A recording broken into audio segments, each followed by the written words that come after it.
Halo semuanya, perkenalkan nama saya Stefan Sutandi dari kelompok 5. Pada hari ini saya akan mempresentasikan analisis data dari kelompok kami. Selamat menyaksikan. Untuk yang pertama, kami akan melakukan analisa data dari topik yang kami pilih yaitu kekerasan terhadap perempuan dan anak berdasarkan pendidikan pelaku dan korban pada tahun 2018 sampai 2020. Semua ini didasari oleh latar belakang. Analisis data merupakan suatu kegiatan menganalisa data dengan melakukan pembersihan dan pemodelan data. Pada tahap pertama dalam melakukan analisis data adalah mengumpulkan data. Data yang dipilih adalah data kekerasan terhadap perempuan dan anak. Pemilihan data ini kami dasarkan kepada tingginya kekerasan yang terjadi pada masyarakat saat ini. Data ini diambil dari website Satu Data Indonesia. Penelitian dikorelasikan terhadap pendidikan korban dan pelaku. Analisis data dilakukan dengan tujuan mendapatkan informasi yang terkandung di dalam data dan menggunakan hasilnya untuk mencocokkan suatu permasalahan. Oleh karena itu, setelah melakukan analisis data, diharapkan dapat memberikan suatu kesimpulan atau korelasi dari kekerasan perempuan dan anak berdasarkan pendidikan korban dan pelaku pada masyarakat. Untuk bagian saya akan membahas tentang deskripsi data dan file, karakteristik data, dan statistik. Yang pertama, deskripsi data dan file. Pada data ini berisi mengenai jumlah korban kekerasan terhadap perempuan dan anak pada tahun 2018 sampai tahun 2020. Di dalam dataset tersebut juga terdapat jumlah pelaku dan jumlah korban kekerasan, baik dari sisi perempuan maupun anak. Selain itu juga, terdapat jenjang pendidikan dari korban kekerasan yang rata-rata tidak sekolah, SD, SLTP, SLTA, dan mahasiswa dari suatu perguruan tinggi. Setelah melakukan analisis data ini, diharapkan mahasiswa dan masyarakat dapat mengetahui bagaimana kekerasan terhadap perempuan dan anak di luar sana. Data ini menggunakan format data CSV yang diambil dari 4 website berikut ini yang ditampilkan dalam presentasi ini. Semua data dari website ini dirangkum dalam bentuk CSV dengan dimensinya 5 kolom dikalikan 181 baris dan ukuran file data sebesar 4,03 kilobyte atau 4132 byte. Untuk yang kedua, ada karakteristik data. Yang pertama, ada tabel yang pertama yaitu karakteristik tipe kategorikal. Semua ini kami rangkum dalam satu tabel. Yang pertama ada atribut yang merupakan tipe data kategorikal nominal. Ketiganya untuk bulan ke dan pendidikan termasuk kategorika nominal. Untuk tahun bermakna tahun terjadinya kekerasan terhadap perempuan dan anak dengan frekuensi data pada 2018 sampai 2020 sebanyak 60 data. Untuk bulan memiliki makna bulan terjadinya kekerasan terhadap perempuan dan anak dengan bulan pertama sampai bulan ke-12 memiliki perbandingan bulan dibandingkan dengan 15. Untuk pendidikan bermakna tingkat pendidikan klien dan pelaku tidak sekolah sebanyak 36, SD, SLTP, SLTA, dan perguruan tinggi memiliki jumlah yang sama yaitu 36. Untuk tabel yang kedua ada karakteristik tipe kuantitatif. Ada dua atribut yaitu jum underscore korban dan jum underscore pelaku yang melambangkan jumlah korban kekerasan terhadap perempuan dan anak berdasarkan pendidikan korban dan jumlah korban kekerasan terhadap perempuan dan anak berdasarkan pendidikan pelaku. Kedua atribut ini termasuk data kuantitatif diskrit. Untuk jum underscore korban memiliki nilai maksimum sebesar 94, nilai minimum sebesar 0, dan memiliki range yaitu sebesar 94 dengan didapatkan dari nilai maksimum dikurangkan nilai minimum. Untuk jum underscore pelaku, mereka memiliki nilai maksimum 116 dan nilai minimum sebesar 0 dengan memiliki range 116. Selanjutnya kita akan beralih ke topik yang akan saya bawa untuk terakhir sebelum dilanjutkan oleh saudara Indro yaitu statistik. Untuk tabel ketiga ada statistik data dengan menggunakan atribut count, min, std, minimum, 25%, 50%, 75%, dan max. Berikut adalah tabelnya. Selanjutnya ada tabel keempat dari jumlah korban tiap tahun berdasarkan jumlah pendidikan pelaku. Ada yang tidak sekolah, SD, SLTP, SLTA, perguruan tinggi, dan ditotalkan mendapatkan banyak sekali jumlah korban yang bervariasi dari tahun 2018 sampai 2020 dengan rata-rata yang sama antara pendidikan korban dan pendidikan pelaku pada tahun 2018. Dapat ditarik kesimpulan, kasus dengan jumlah korban paling banyak terdapat pada tahun 2018, bulan ke-11. Pendidikan SLTA dengan jumlah kekerasan berdasarkan pendidikan korban sebanyak 94 kasus, dan jumlah kekerasan berdasarkan pendidikan pelaku sebanyak 115 kasus. Sedangkan kasus dengan jumlah korban paling sedikit terjadi pada tahun 2020, bulan ke-5, pendidikan perguruan tinggi dengan jumlah kekerasan berdasarkan pendidikan korban sebanyak 1 kasus dan jumlah kekerasan berdasarkan pendidikan pelaku sebanyak 5 kasus. Selanjutnya, untuk tabel yang kelima ada data persentil yang dimulai dari 10%, 25%, 50%, 75%, dan 90%. Dengan jumlah korban dan jumlah pelaku yang sangat bervariasi di setiap persennya. Dari data tersebut, kita dapat menarik kesimpulan bahwa kasus kekerasan pada perempuan dan anak menurut tiap tahunnya. Total korban kekerasan pada tahun 2018 adalah sebanyak 1.749 orang, tahun 2019 sebanyak 963 orang, dan tahun 2020 sebanyak 893 orang. Di sisi lain, kekerasan pada perempuan dan anak paling banyak memakan korban terjadi pada jenjang SLTA dengan total sebanyak 1.616 orang, diikuti oleh jenjang SD sebanyak 600 orang, perguruan tinggi sebanyak 565 orang, SLTP 577 orang, dan tidak bersekolah sebanyak 216 orang.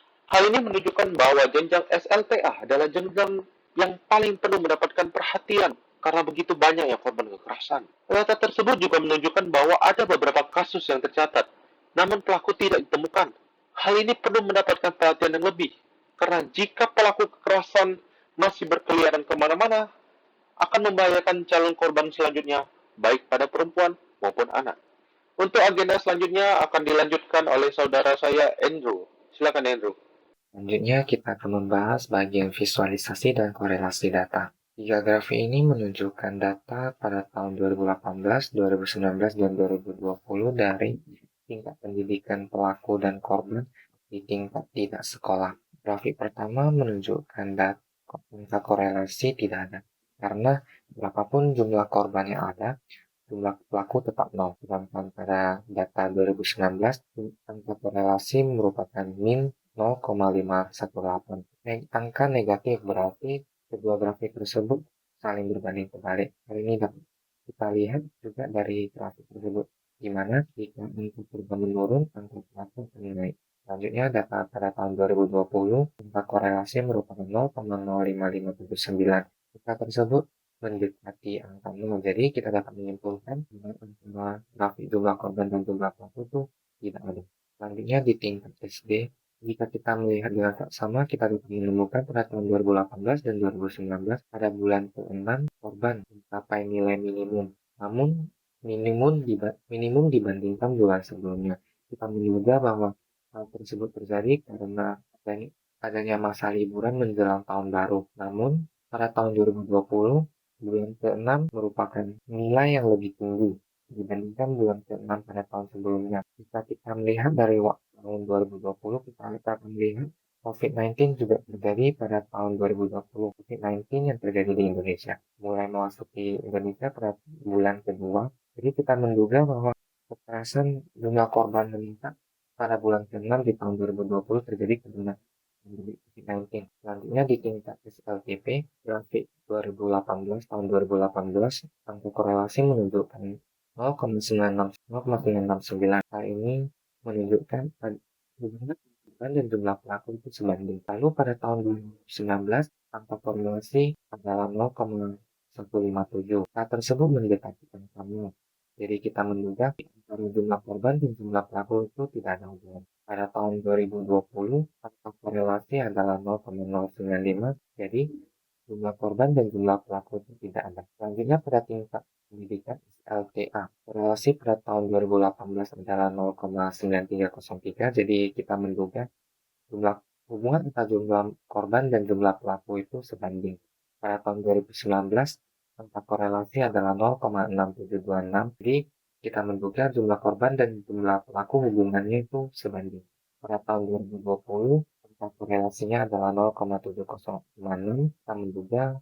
Kita juga menduga jumlah korban dan jumlah pelaku hubungannya sebanding. Kita lihat lebih seksama pada tahun 2018, 2019, dan 2020, jumlah pelaku dan korban di tahun 20 setelah bulan kedua mengalami penurunan. Nah, ini berkaitan dengan masuknya COVID-19 di bulan kedua yang menyebabkan jumlah pelaku dan jumlah korban menurun. Sebenarnya pada bulan ke-6 di tahun 2020 meningkat dan merupakan kebalikan dari data pada tahun 2018 dan 2019.